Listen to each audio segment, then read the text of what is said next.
Students, welcome to my YouTube channel Growing chemistry.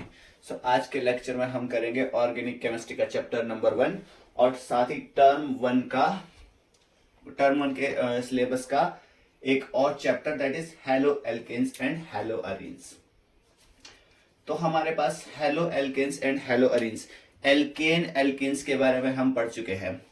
Alkanes में हम देखेंगे जिसमें हमारे पास लॉन्ग चेन होगी यानी कि एलिफेटिक चेन होगी, और वहीं पर हैलो अरीन्स की हम बात करें जहां पे हमारे पास रिंग वाला स्ट्रक्चर कोई देखने को मिलेगा या कोई एरोमेटिक स्ट्रक्चर हमें देखने को यहाँ पर मिलता है। तो हैलो एल्केन्स और हैलो अरीन्स के हमारे पास कुछ एक डेरिवेटिव्स होते हैं, जैसे हमारे पास इसका डेरिवेटिव्स क्लोरोक्विनोन,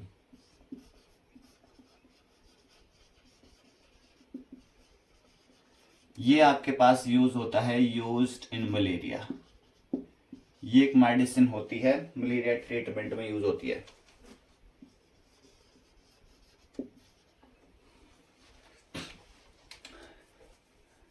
जैसे आपके पास होता है थायरिन, होता है हार्मोन T3 T4, ये आयोडीन कंटेन्स करता है। और वही अगर हम बात करें हैलो एल्केन्स और हैलो अरीन्स की, so they are good solvent in non polar solvent. So haloalkanes and haloarenes are very good solvent, very good solvent for non-polar compounds.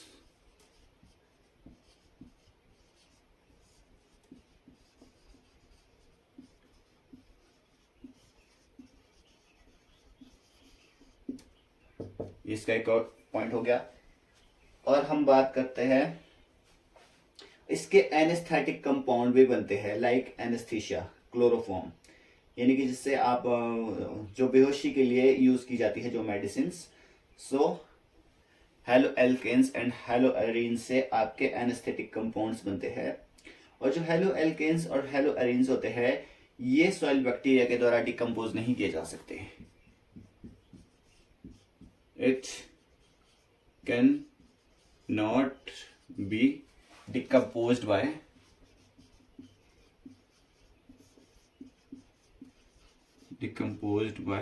soil bacteria.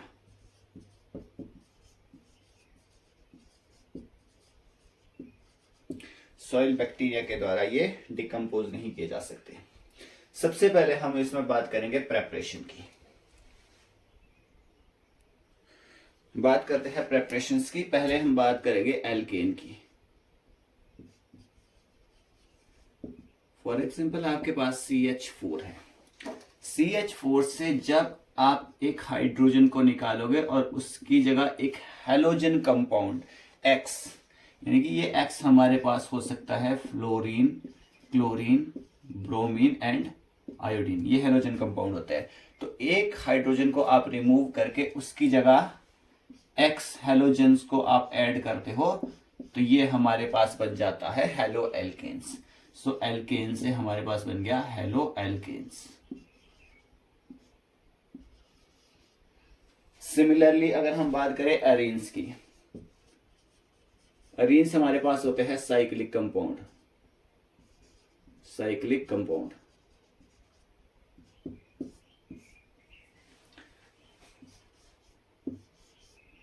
ये मान के चलिए हमारे पास benzene का structure है, इसको हम लिख सकते हैं C6H6। यहां से जब हम एक हाइड्रोजन रिमूव करेंगे और उसकी जगह एक X ऐड कर देंगे, तो हमारे पास ये बन जाएगा C6H5X। H हमने यहां से निकाल दिया, उसकी जगह एक X, हर जगह यहां पर H हो गए। यहां में से किसी एक से हमने H निकाल दिया, तो हमारे पास ये आपके पास हैलो अरीन्स देखने को मिलेगा। ये हमारे पास अरीन होगा, ये हमारे पास बन जाएगा हैलो अरीन्स। नेक्स्ट हम बात करेंगे क्लासिफिकेशन की।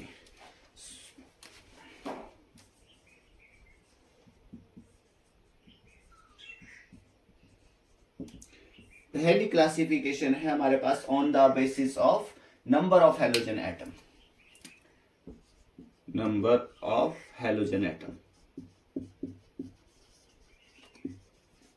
कि आपके पास कितने हैलोजन एटम प्रेजेंट है आपके पास।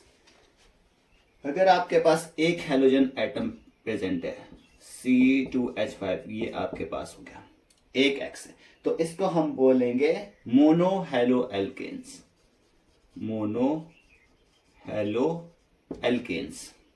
सिमिलरली C2H4X2 है हमारे पास, तो इसको हम बोलेंगे डाई हैलो एल्केन्स। सिमिलरली अगर C2H3X3 है आपके पास, तो इसके बाद हम बोलेंगे पॉली हैलो एल्केन्स। इसको हम ट्राई हैलो एल्केन्स भी बोल सकते हैं, बट जब आपके पास दो से ज्यादा हाइड्रोजन कंपाउंड प्रेजेंट हो तो हम इसको बोलेंगे पॉली। पॉली मतलब मैनी, पॉली हैलो एल्केन्स।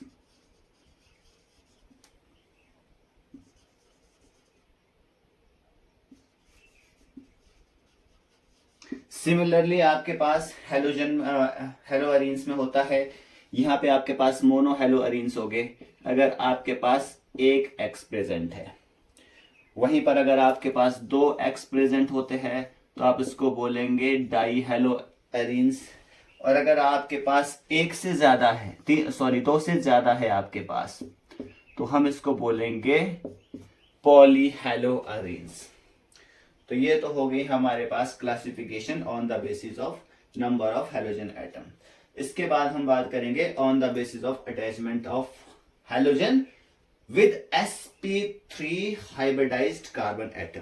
अब sp3 हाइब्रिडाइज्ड कार्बन एटम, आप इसके लिए जनरल ट्रिक याद रखिए, जब कार्बन कार्बन के बीच में सिंगल बॉन्ड तो ये हमारे पास होता है sp3 हाइब्रिडाइज्ड। जब कार्बन कार्बन के बीच में डबल बॉन्ड तो ये हमारे पास होता है sp2 हाइब्रिडाइज्ड। कार्बन कार्बन के बीच में ट्रिपल बॉन्ड तो यहां पे हमारे पास जो sp हाइब्रिडाइजेशन प्रेजेंट होती है। So please take a screenshot. So next हमारे पास है preparation on the basis of attachment of halogen, यानी कि attachment of X with sp3 hybridised carbon atom. इसमें पहला है हमारे पास एल्काइल हैलाइड, एल्काइल हैलाइड।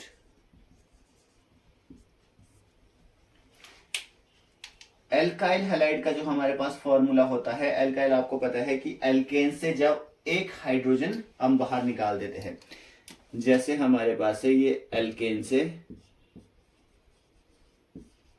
एक हाइड्रोजन लेस करते हैं तो हमारे पास एल्काइल एल्काइल ग्रुप बन जाता है। CH4 से जैसे हमने CH4 से हमने एक हाइड्रोजन निकाला तो CH3, ये मीथेन है, ये हमारे पास बन जाता है मिथाइल।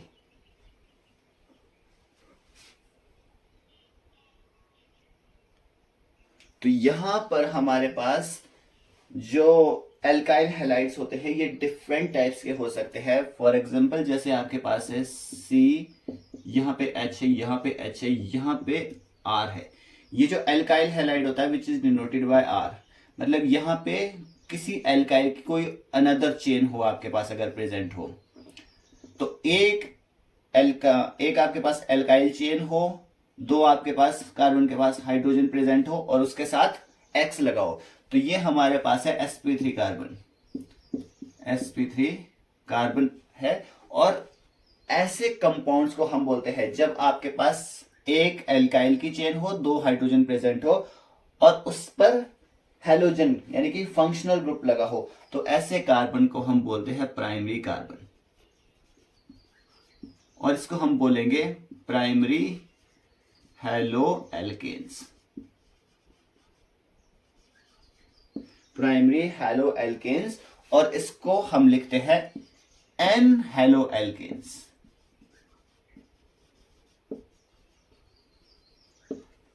सिमिलरली अगर वहीं पर आपको एक H देखने को मिले, दो एल्काइल चेन्स आपको देखने को मिले, तो ऐसी कंडीशंस में हम इसको बोलते हैं सेकेंडरी कार्बन और इसको बोलेंगे सेकेंडरी हैलो एल्केन्स। सिमिलरली अगर आपके पास कार्बन के चारों तरफ एल्काइल ग्रुप देखने को मिले, यहां पर CH3 हो सकता है, यहां पर भी CH3, यहां पे CH3, ये तीनों जो एल्काइल है आपके पास सेम भी हो सकते हैं, डिफरेंट भी हो सकते हैं। फॉर एग्जांपल आपके पास इधर CH3 लगा है, इधर C2H5 लगा है, यहाँ C2H5 अगेन लगा है यहाँ पे X।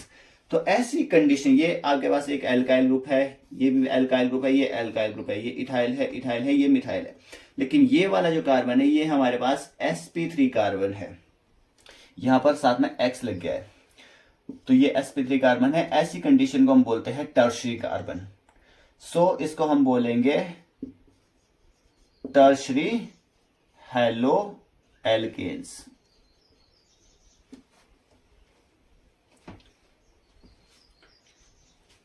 Please take a screenshot. Next हमारे पास आता है एलाइलिक हैलाइड्स। एल्काइल हैलाइड के बाद है हमारे पास allylic halide,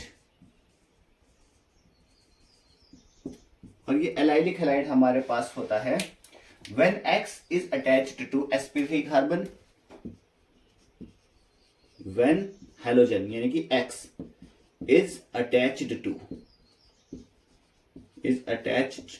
to sp3 carbon, और ये जो sp3 कार्बन है which is attached to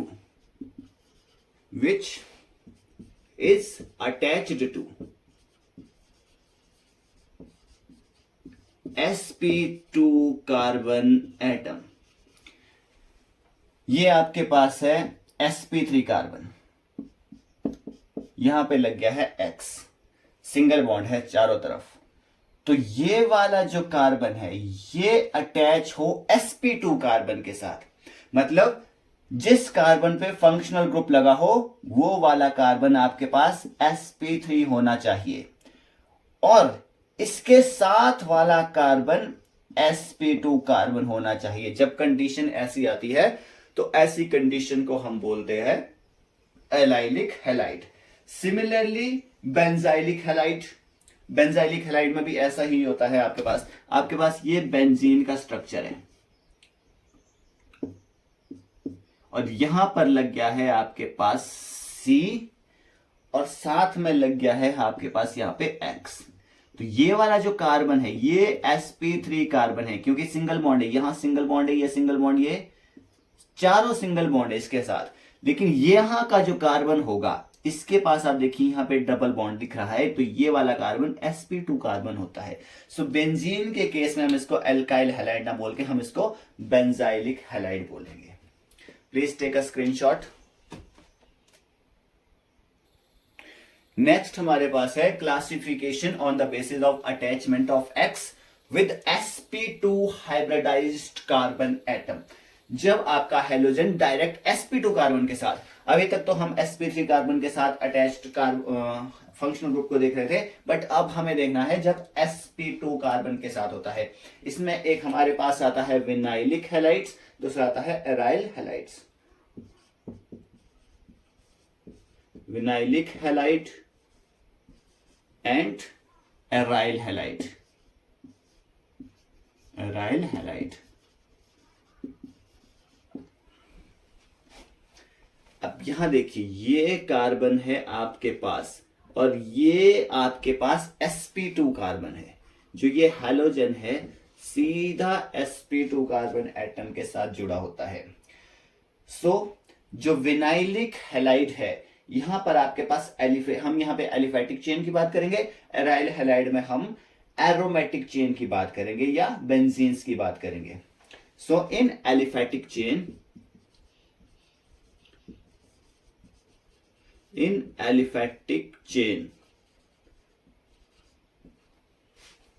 X is attached, halogen यानी कि X is attached directly sp2 carbon atom. वहीं पर अगर हम एराइल हैलाइड्स की बात करें तो यह आपके पास है बेंजीन का स्ट्रक्चर, यहां पे डायरेक्ट आपके पास X जुड़ जाए। So X is attached directly to benzene with sp2 hybridized carbon. So X is directly attached